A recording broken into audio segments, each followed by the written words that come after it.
Coming up on today's Locked On Mariners, we'll discuss what the Sonny Gray trade might tell us about Luis Castillo's value. Colby, hit it.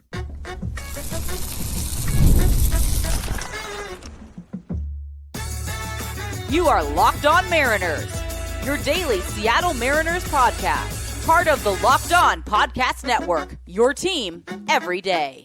Ahoy, sailors. It is Wednesday, November 26, 2025. You're listening to the Locked On Mariners podcast, part of the Locked On Podcast Network, now the #1 sports podcast network. My name is Ty Gonzalez, and I'm joined as always by my co-host Colby Patnode. We're two lifelong Mariners fans who've been covering the team for over half a decade, and today we're going to look at yesterday's trade between the Boston Red Sox and St. Louis Cardinals, which of course, sent veteran starting pitcher Sonny Gray to Boston, and discuss what it might tell us about Luis Castillo's trade value. Then we'll also weigh the pros and cons of trading not just Castillo, but each member of the Mariners rotation.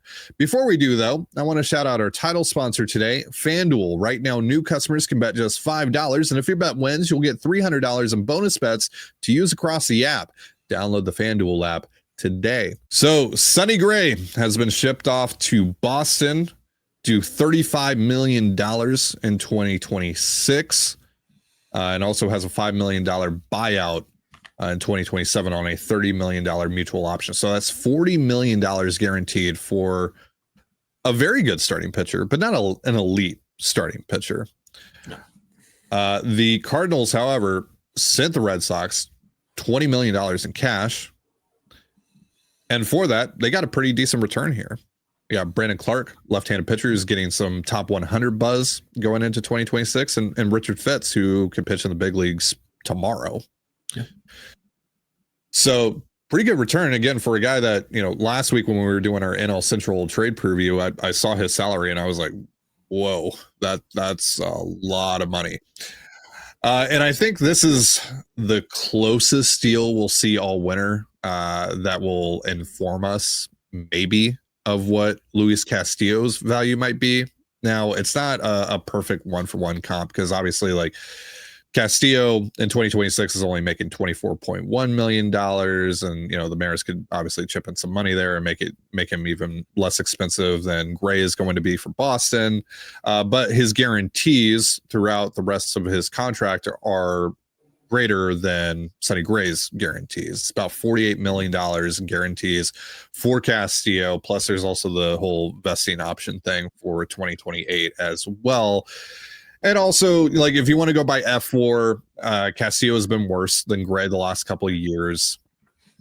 If you want to go by B-WAR, they've been basically the same pitcher. Gray has got more strikeouts. He's better on the road than Castillo. So, like, there's all of those factors that come into play here. But again, I feel like this is the closest we'll get to potentially informing us on what Castillo's value might be. So what do you think this tells us, if anything, about Castillo's value?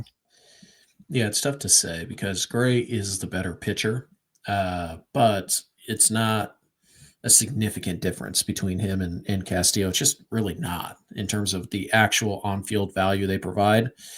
They're roughly in the same boat. If Gray is better, he's like half a grade better, not a full grade better than Luis right now. So it's a little bit tough to say because, again, like Gray had more of a hit in year one, whereas Castillo has a second year of club control, which usually would, on the trade market be worth more than a rental. But in Castillo's case, because of the trends and because of the money that he's due, it might actually be, a negative on his trade value. So you're kind of in this weird zone where does the extra year of club control actually help you or hurt you if you're looking to make a Sonny Gray type of trade?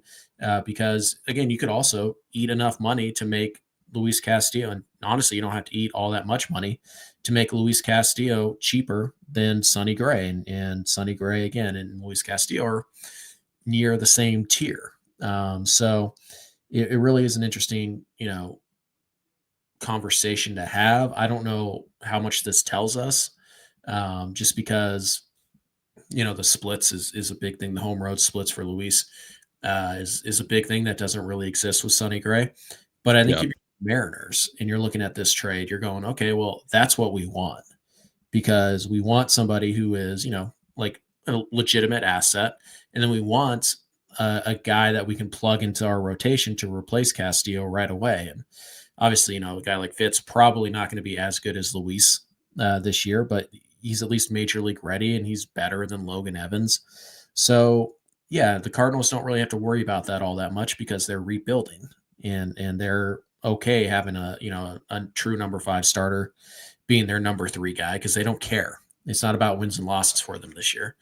So Seattle's going to want a little bit more impactful help. So I think overall, when you kind of combine all these things, I think his trade cost is like the most the Mariners could hope for from Luis Castillo. Like this is the ceiling of a Castillo trade. I don't think they're doing better than this.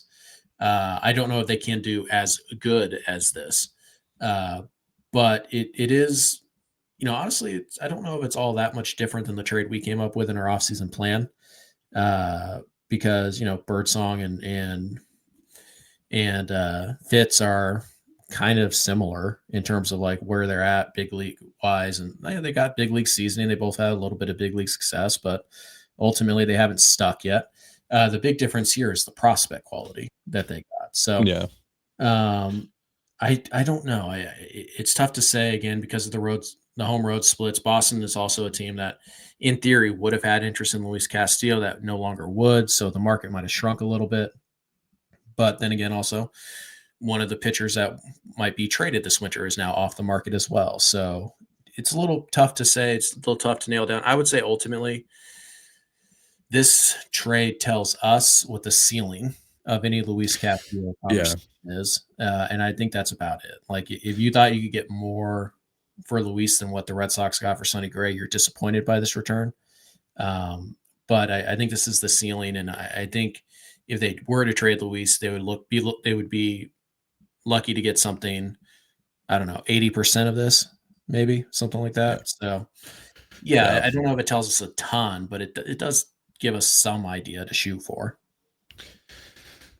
I think just the issues that are presented with a Castillo deal, with a potential Castillo deal, are too different from Sonny Gray's situation that this could be like a 1-for-1 type of comparison here. Like the home road splits specifically. I mean, this just, while the money aspect of Gray is a bigger hurdle or was in theory a bigger hurdle for teams to overcome, there's just more options there. I think there would just be more teams interested in Gray, and there would be more willingness in putting Gray in their home ballpark for half a season because of just the great difference in home road splits between these two guys. I mean, Sonny Gray last year, opponents hit 247, 272, 429 against him on the road. Luis Castillo, opponents hit 302, 342, 491 against on the road. Like we've talked about, over the past few weeks, the teams that are probably going to be interested in Castillo are teams that have, pitcher friendly ballparks, or, ballparks that at least skew towards being pitcher friendly. Now none of them are going to be as extreme as T-Mobile Park, but it's the Giants, it's the Padres, but there's only a handful of teams that both make sense to actually go out and acquire Luis Castillo, who also have the ballpark that they might feel comfortable bringing Castillo into the fold in. So I think from that perspective, just because there's just going to be fewer options, probably there's going to be fewer teams interested in Castillo than there were on Sonny Gray, potentially for that reason. I think the path to getting a return similar to what the Cardinals got is a lot more narrow. Mm-hmm. So yeah, maybe this is the ceiling on a Castillo deal, but again, because there probably aren't going to be as many teams in on Castillo, I don't know. I don't know if the Mariners can get that price that high in negotiations. Yeah, it's also possible the Mariners might just end up, if they do trade Castillo, which, I mean, I don't think we have a lot of indication that they're going to, but if they did, they might be looking at an entirely different type of deal. It might be a contract swap type of situation, which, the the Cardinals, they don't want, the whole point is to get rid of the money. And so they could save $20 million on Sonny Gray and get that package. That's a win for them. The Mariners might not be all that interested in that type of deal because they still want to compete. And so if they can trade, and this isn't going to happen, but again, just hypothetically, like a Luis Castillo for Jeff McNeil thing, it's like, okay, they save money and they get a utility guy / second baseman / whatever, right? Like, so they save a little bit of money on Castillo and they get a player who can help them this year. I think that is more likely the deal that the Mariners would try and make. Now, finding that deal, as Ty and I discovered on the 2 weeks we worked on the offseason plan, that's the hard part because there's really not a ton of options there. But some kind of, Jake Cronenworth, Jeff McNeil, whatever, Jeff Hoffman, I don't know, trade is like maybe the way that the Mariners go. But yeah, I think all in all, you look at the Sonny Gray trade, you look at how that impacts the Mariners and Luis Castillo, I think you say, well, that's the ceiling. Like, that's the best they can do. If they want a like pure prospect package, dump a lot of the money type of trade, like that's the best they can do. And by the way, to get that, the Mariners are still going to have to eat some Luis Castillo's money. So again, I do feel like if we are going to hear anything about a Luis Castillo trade, it's probably going to be like just sprung on us, and it'll probably be shortly after the new year when the no trade clause officially expires. So let's weigh the pros and cons of not just trading Castillo, but every pitcher in the Mariners rotation. We'll do that in just a moment. But first, a reminder, this episode of the Locked On Mariners podcast is brought to you by FanDuel and Doer. The NBA is back, and there's no better place to get in on the action than FanDuel, the official sports betting partner of the NBA. Even if you miss the start of the game or want to ride the hot hand, FanDuel has live bets on everything from who will score next to fourth quarter comebacks. Plus, you can even combine your live bets into a same-game parlay for a shot at a bigger payout. It keeps every game exciting, especially when your team's making that late push. Right now, FanDuel is giving new customers $300 in bonus bets when your first $5 bet wins. So head to FanDuel.com to sign up and play your game with FanDuel, the official sports betting partner of the NBA. Sailors, I got to tell you, I love a good pair of jeans, but I'm also very particular about my jeans. I need the fit to be right. If they're blue jeans especially, there's a very particular shade of light blue I'm looking for. And of course, I need them to be comfortable, right? I mean, that's the name of the game. And well, I just got my first pair of jeans from Doer, and they check off every single box. I got the Performance Denim Slims as well as a Pure Pima Vintage Pocket Tee, and they're both getting added to my regular rotation. Doer jeans have 5 times the stretch of traditional denim. They're antibacterial, meaning your jeans stay fresh longer so you can wear more and wash less. And they're made with CoolMax, which regulates your body temperature and wicks moisture.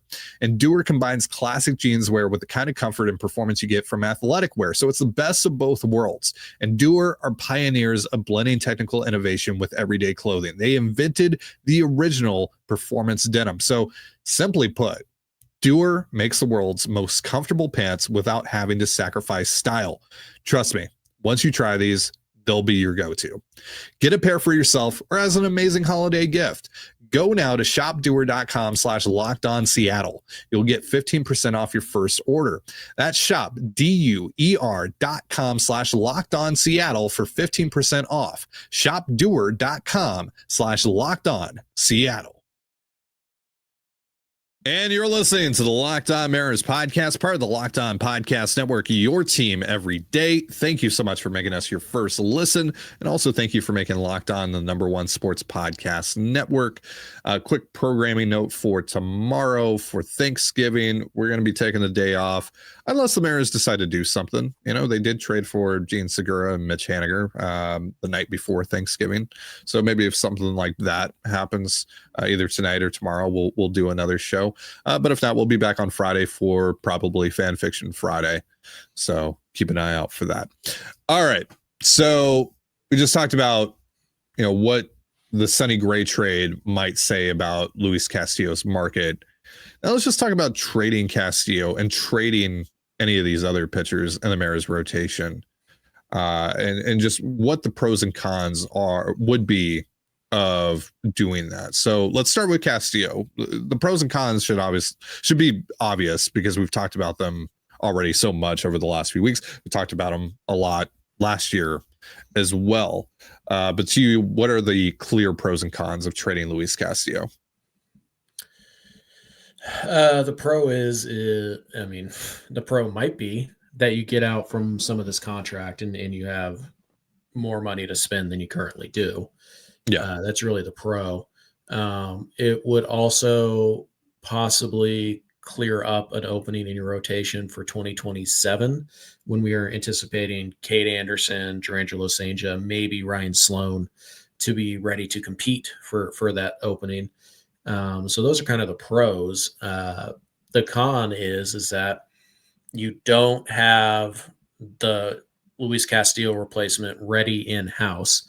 You're going to give up your probably, safest pitcher in terms of, giving you innings on a year-to-year basis. So you're going to have a lot of innings to cover without the ability to cover them in-house. And you're going to have to, whatever money you save on Castillo in a trade, you're probably going to have to put right back into the rotation to get a pitcher who probably isn't going to be quite as good as Luis Castillo. You kind of lose the veteran presence in your rotation, although Kirby and Logan are certainly veterans now. But you do kind of lose that veteran presence, and you lose a big game pitcher. Luis Castillo, for all his flaws and whatnot, really does shine when the game is more important. He does seem to dial it in and get sharper and significantly better, and he just really is a gamer. So you kind of lose that edge in your rotation. You lose the value of the bulk innings that he gives you. You lose the relative safety of his health. And that's important when you look around this rotation and you see all the guys who missed time last year. Luis Castillo, the only guy who didn't. So there are certainly a lot of cons to trading Luis Castillo. Bryan Woo with 4 years left with club control. The only pro that I could find here is that, you would get a haul for him, but also wouldn't teams just go, well, that's just too expensive. We're just going to go target X, Y, and Z instead. Right. Well, I think the idea here is that, like, if a team is willing to give you what you think that player is worth, what are the pros and cons to trading him? The con is you're trading your best pitcher. Yeah. And again, maybe you get his replacement in the trade, but you don't have that. Like, the con for all these guys is Logan Evans is the next man up. Like, that's the con to trading all these guys.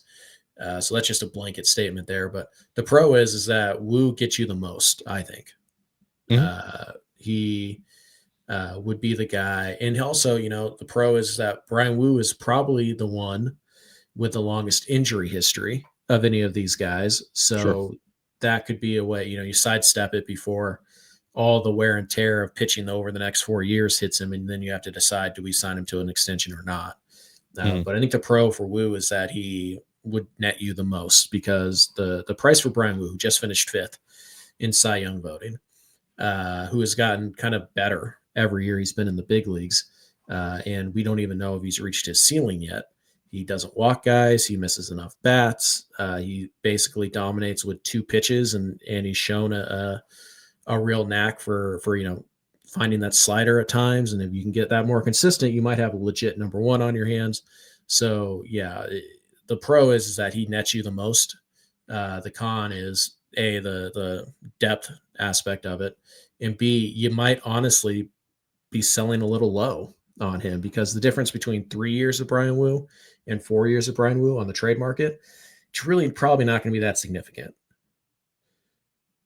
But if Bryan Woo goes out there and does what he did this year again, and now he's got the track record of being a top 5, 6, 7 pitcher in the American League, you're probably going to end up getting more back for him if you just wait a year than if you don't. I think ultimately I find it hard to believe that you can be a better team in 2026 trading Bryan Woo than you would be if you just kept him. You're listening to the Locked On Mariners podcast, part of the Locked On Podcast Network, your team every day. As always, if you want to hear from me and Colby even more and help support the show, we have a Patreon. It's called Control the Zone. And on there, we talk Mariners, Seahawks, all that good stuff. For more information, go to patreon.com/Control the Zone. Link in the description. We are weighing the pros and cons of trading all the pitchers in the Mariners rotation, not just Luis Castillo. Just talked about Castillo and Bryan Woo. I kind of want to put Logan Gilbert and George Kirby kind of in the same category here, even though that Kirby has one extra year of club control.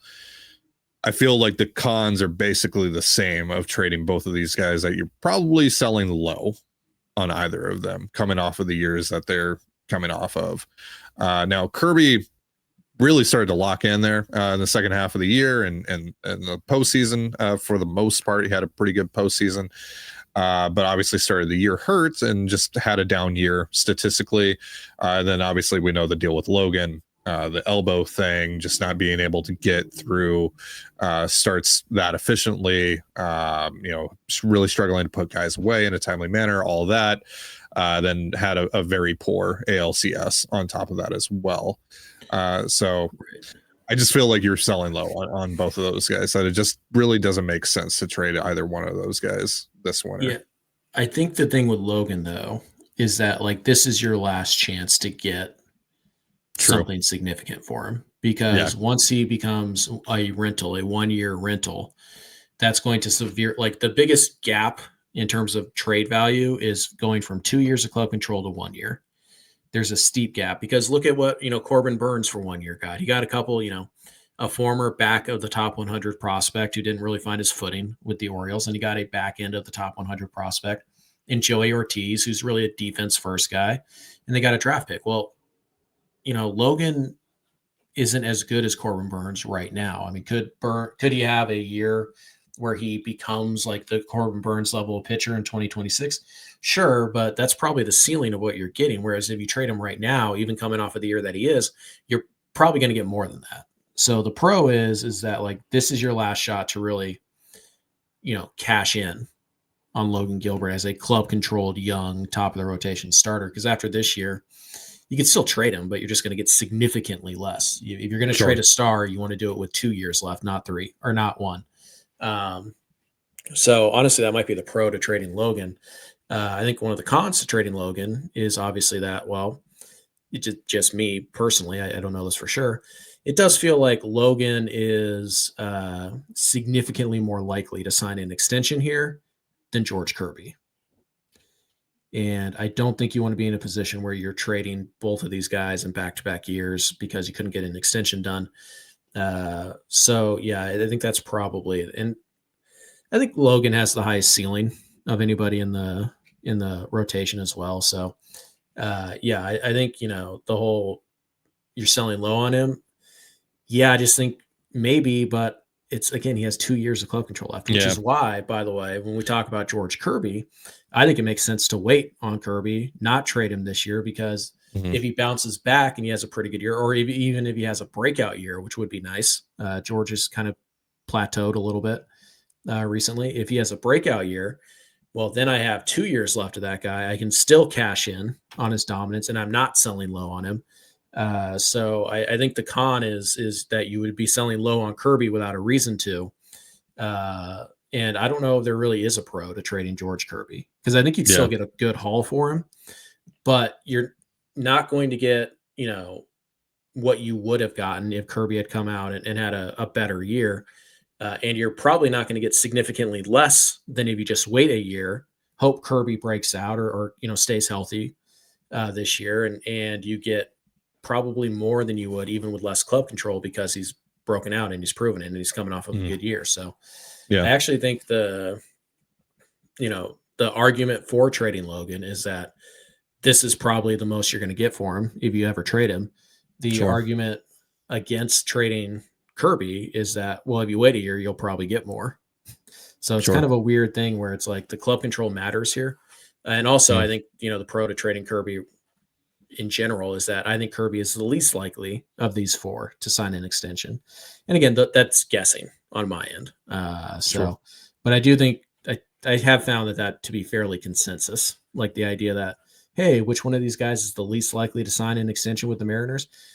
I think Kirby would be the winner there. If you asked 100 like content creators and reporters and all that, like, and they were honest with you, I think Kirby would be the overwhelming favorite there. So yeah, some interesting pros and cons with both Logan and George. I think ultimately, again, I wouldn't trade Logan. I would try to extend him, and I wouldn't trade George this winter because I think you're selling low on him, and I don't think that there's a significant difference between trading him this winter and trading him next winter.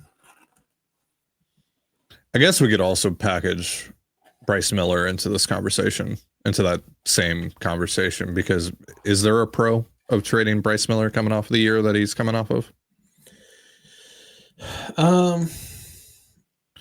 Well, let's see. He's got the most club control, or does he and Woo have the same? I think he and Woo have the same. Yeah. But he's not as good as Woo, or he doesn't have the track record of Woo. You'd also be selling low on him. I guess the pro is that like you just went through most of last year without Bryce Miller, and it really didn't cost you much because you still went to the ALCS. You were 8 outs away, and Miller really didn't contribute in the regular season at all. So I think that's probably the pro, is that like you kind of already seen what life is like having to use Logan Evans and Emerson Hancock to try and fill in for Bryce Miller. And you already thrived as a team under that condition. Would it have been better if they had Bryce Miller all year? Yeah, of course. Absolutely. But like, it still didn't prevent you from getting where you went. So, and Bryce is obviously a huge part in the playoffs, but again, for the regular season, the Bryce Miller injury really didn't cost you that much in the grand scheme of things. And so you kind of seen that you can survive without this guy. So I think that's probably the only pro of trading Bryce. And also that you'd probably get something pretty interesting for him, but I don't know if you're going to get, again, it's just wait a year, have him be healthy, and you'll probably get more next winter if you just wait one more year. Yeah, like the only thing that I would be interested in trading Bryce for right now would be, a position player that's basically Bryce Miller. Right. And can I do that right now? I don't know. Like, would you trade any of these guys for Jaren Duran? 3 years of Jaren Duran? Because that's maybe a guy Bryce, who is like a 3-4 win player. He's got 3 years of club control left. It sounds like he's almost certainly getting traded this winter. So the Red Sox, obviously, they just acquired Sonny Gray, so maybe this doesn't matter at all. But just in theory, like, would you trade him for Duran? Would you trade any of these guys for Duran or a player exactly like Duran on another team? I think Bryce, yeah. I don't think I would. So, well, the other thing too that I'm, obviously Luis you would, but like take Luis out of here. Yeah. But just to clarify on like what I mean when I say trading for a position player that's like Bryce, I'm talking like that's like Bryce before 2025. Like how we view basically Bryce, a 3.5 2023, 2024. Yeah. I don't know if that's possible. I would heavily consider the Jaren Duran thing. Yeah, I don't think I would. It wouldn't be bad if they did it, but like also you got to keep in mind Bryce is making league minimum. Duran's making $7-8 million bucks. So sure. You'd almost want the player to be also, roughly the same. Like you're looking for essentially Michael Pineda for Jesus Montero. You just hope this time around you get the better end of it than the last time you try to trade like that. But that's essentially what you're looking for. You're looking for, a young all-star quality pitcher for a young all-star quality hitter. Yeah, the most popular one has been Westburg, Bryce Miller for Jordan Westburg. Right. Which I think I would do that. Yes. But I would do that. Yeah. Yes. I wouldn't do Woo. And I think that's kind of where the Orioles would be. So in terms of like how I would rank them as my trade preference, if I were like, I wouldn't trade any of them, just to be clear. Yeah. Yeah. I think you're just better off just keeping the rotation as is and maybe adding around the fringes, which they kind of already have with Wilcox and Dobnak. They kind of added to that pile of starters that they could stash in AAA, potential starters. But like if I had to rank them in terms of like who I'd feel most comfortable trading, Luis Castillo is one, but you almost have to take him out in his own separate category. Of the 4 young homegrown guys, I would say Bryce 1. I guess Kirby 2, almost by default. Logan 3, Woo 4. The Gilbert Kirby one is tough. A big part of that for me is that I think you can get an extension done with Logan. Yeah. But also, what's the elbow looking like? Sure, but obviously that would be factored into the extension. And if the elbow's bad enough for you not to want to sign him to an extension, the elbow's going to be bad enough that nobody's going to want to trade for him. Yeah, I think in general, though, I probably have the same list as you. Miller 1, Kirby 2, Gilbert 3, Woo 4. That's going to do it for our show. Thank you so much for joining us here on the Locked On Mariners podcast, part of the Locked On Podcast Network, your team every day. For Colby Patnode, I'm Titan Gonzalez. Be sure to give us a follow on Twitter at @LO_Mariners. You can follow me at Titan Gonzalez and Colby at CPAT11. That's CPAT11. We're also on Blue Sky. You can follow me at TDG, Colby at MLB Colby, and the show at Locked On Mariners. You can also find us on Instagram at Locked On Mariners. Have yourself a beautiful baseball day, and we'll see you next time. Peace.